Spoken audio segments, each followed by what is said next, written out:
নমস্কাৰ মৰমৰ ছাত্ৰ ছাত্ৰীসকল, তোমালোকক সকলোকে মোৰ ইউটিউব চেনেলটোলৈ স্বাগতম জনাইছোঁ। আজি মই তোমালোকক পঢ়াব গৈ আছোঁ পাঠ নম্বৰ 15 আৰু পাঠ নম্বৰ 15ৰ নাম হৈছে কি গড়গাঁও। আৰু গড়গাঁও এটি কবিতা দিছে আৰু এই কবিতাটি কোনে লিখিছে? কবি বিনন্দ চন্দ্ৰ বৰুৱা। এতিয়া কি কৈছে শুনা। আহোম ৰাজত্বকালৰ কেইবাখনো ৰাজধানীৰ ভিতৰত গড়গাঁওখন আছিল অন্যতম। স্বৰ্গদেউসকলে নিজৰ ৰাজ্যৰ ৰাজধানীখন বৰ আটোমটোকৰিকৈ সজাইছিল।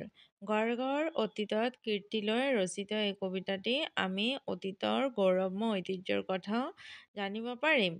এই কবিতাটিত থকা স্বদেশ প্ৰেমৰ ভাৱধাৰা, বৰ্ণনাৰ কৌশল, ছন্দৰ প্ৰয়োগ আৰু ছবি ধৰ্মিতাই আমাক মুগ্ধ কৰে। এতিয়া কবিতাটি চাওঁ আহাচোন। আৰু কি কৈছে মানে আহোমসকলৰ ৰাজত্বকালৰ পৰাই কেইবাখনো ৰাজধানীৰ ভিতৰত গড়গাঁও কিন্তু অন্যতম ৰাজধানী আছিল আৰু সদায় স্বৰ্গদেউসকলে ৰাজ্যৰ ৰাজধানীবিলাক খুব ধুনীয়াকৈ সজাই পৰাই ৰাখিছিল। এতিয়া কি কৈছে চোৱা কবিতাটি।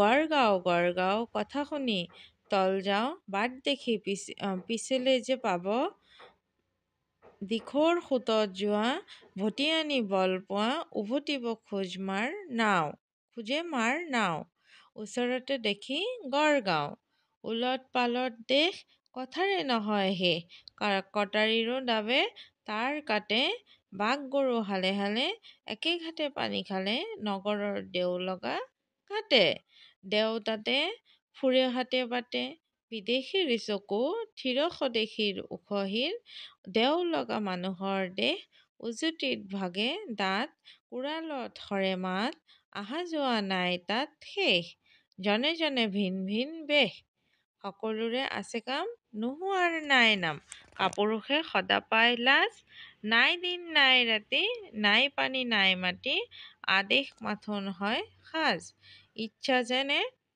স্বৰ্গ মহাৰাজ, বিলত নগৰ হয়, নগৰত নৈ বয়, দুধে তাত বান্ধে ৰাজ আলি, কাৰেঙৰ দেও ইটা, শিল যেন ছটা ছটা, গাথে তাত হাঁহকণী ফালি, বনুৱাৰ নিচিগেই লালি, একে একে সকলোটি বান্ধে ঘৰ খানে মাটি, জাত জাত মাৰে বৰ নাও, বঠা নাই আছে হাত, দা নাই আছে দাঁত, এনেহেনে ৰাখে গড়গাঁও, সেই দুখী শুনি তল যাওঁ। মই কবিতাটো তোমালোকক খুব ধুনীয়াকৈ পঢ়াই দিছোঁ।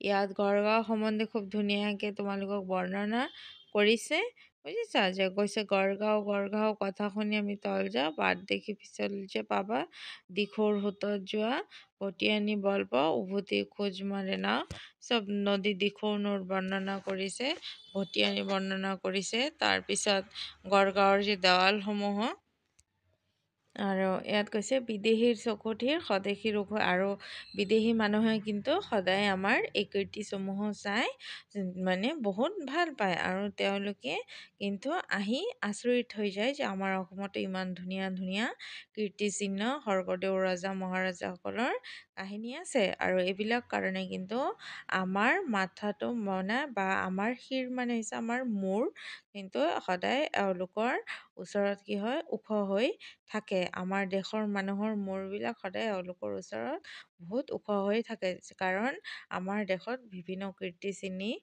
কীৰ্তিচিহ্ন বা মহাপুৰুষসকলৰ জীৱনী বা বিভিন্ন স্বৰ্গদেউ ৰজাসকলৰ বিভিন্ন কাহিনী বৰ্ণনা পোৱা যায়।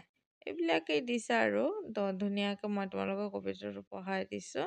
কাৰেংঘৰৰ ইয়াত অলপ কৈছে যে কাৰেংঘৰৰ দেউতা শিল যেন ছটা ছটা, আৰু আমাৰ কাৰেংঘৰৰ যিটো দেৱাল বনাইছিল তাত হাঁহৰ কণী ফালি ফালি, আগৰ দিনততো চিমেণ্ট বালিবিলাক নাছিলে, তেতিয়া হাঁহৰ কণী বিভিন্ন ধৰণৰ উপাদান মিহলাই কি কৰিছিল দেৱালসমূহ গঢ় দিয়া হৈছিল। সেই ইটাসমূহো মানে আঠাৰ দৰে কাম কৰিছিল, এনেকৈ ইটা ভাঙি ফাটাই আৰু লগত বিভিন্ন ধৰণৰ বস্তু উপাদান মিহলাই পিছত দেৱালসমূহ বনোৱা হৈছিল, সেই কথাখিনি ইয়াতে দিছে। তাৰপিছত এতিয়া বিনন্দ চন্দ্ৰ বৰুৱাৰ বিষয়ে অলপ পঢ়োঁ। ধনী কবি ৰূপে খ্যাত বিনন্দ চন্দ্ৰ বৰুৱাৰ জন্ম যোৰহাট জিলাৰ টিয়কত। তেখেতৰ কবিতা পুথিসমূহ হৈছে শংখধ্বনি, প্ৰতিধ্বনি আৰু জয়ধ্বনি। নাটক ৰচনাৰ ক্ষেত্ৰত তেখেতৰ অৱদান হ'ল পাৰ্থ সাৰথি আৰু শৰাইঘাট। ইয়াৰ উপৰি তেখেতে শিশুসকলৰ উপযোগীকৈ মহাৰাজ নৰনাৰায়ণ আৰু ৰাজস্থান আৰু গল্প নামৰ দুখন পুথি লিখি উলিয়াইছিল। জতুৱা ঠাঁচ খণ্ডবাক্যৰ প্ৰয়োগ তেখেতৰ কবিতাৰ প্ৰধান বৈশিষ্ট্য। ঠিক আছে, বুজি পাইছা? নেক্সট কি কৈছে চোৱা, দুধৰ আলি। আহোম স্বৰ্গদেউ গদাধৰ সিংহৰ নিৰ্দেশত নিৰ্মিত এটা আলি। এই আলিটোত বৰ্তমানেও আছে। আলিটোৰ এমূৰে আছে বৰ্তমানৰ ডিব্ৰুগড় জিলাৰ নামৰূপ আৰু আনটো মূৰে আছে বৰ্তমান গোলাঘাট জিলাৰ কমৰা বন্ধা। আলিটো দীঘলে প্ৰায় কিমান, 210 কিলোমিটাৰ। এই আলিটো স্বৰ্গদেউ কাম কাজ নকৰি শুই বহি থকা এচাম দুধক বাধ্যতামূলকভাৱে নিয়োগ কৰি নিৰ্মাণ কৰাইছিল। সেয়েহে আলিটোৰ নাম হৈছে কি, দুধৰ আলি। বুজি পাইছা? এইটো তোমালোকক টিকা আহিব পাৰে। আৰু ইয়াত থকা প্ৰশ্নৰ গোটেইখিনি উত্তৰ মই তোমালোকক খুব ধুনীয়াকৈ দি দিছোঁ। তোমালোকে খুব ধুনীয়াকৈ উত্তৰখিনি লিখিবা। ঠিক আছে? তাৰপিছত তলত দফাত থকা খালী ঠাইখিনিও মই পূৰ কৰি দিছোঁ। ইয়াত থকা অন্তৰ্ধ্বনি মিলি থকা শব্দবোৰ মিলাই দিছোঁ। ক অংশৰ লগত খ অংশ মিলাই দিছোঁ। বিশেষৰ পৰা বিশেষণলৈ এই গোটেই প্ৰশ্নৰ উত্তৰসমূহ মই তোমালোকক খুব ধুনীয়াকৈ দি দিছোঁ। আৰু ইয়াত চোৱা অলপ কিছুমান শব্দ আছে যে জানো আহা।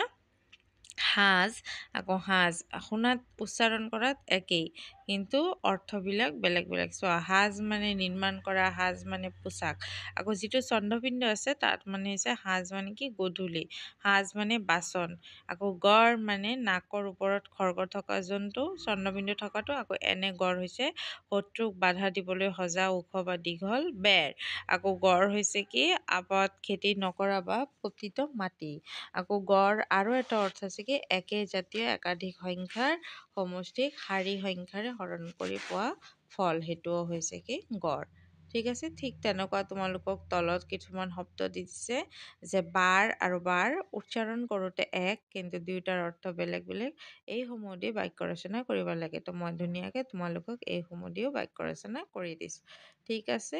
তো ভাল লাগিছে তোমালোকে মোৰ ভিডিঅ'সমূহ চাইছা। আৰু যদি ভিডিঅ'সমূহ তোমালোকৰো চাই ভাল লাগে তেতিয়াহ'লে লাইক, শ্বেয়াৰ আৰু ছাবস্ক্ৰাইব কৰি দিবা। মই সকলো ল'ৰা ছোৱালীকে কওঁ যে তোমালোকে অন্ততঃ ভিডিঅ'সমূহ চাই এটা লাইক কৰি দিবা। ঠিক আছে? সকলোৱে ভালে থাকিবা, সুস্থ থাকিবা। থেংক ইউ সকলোকে।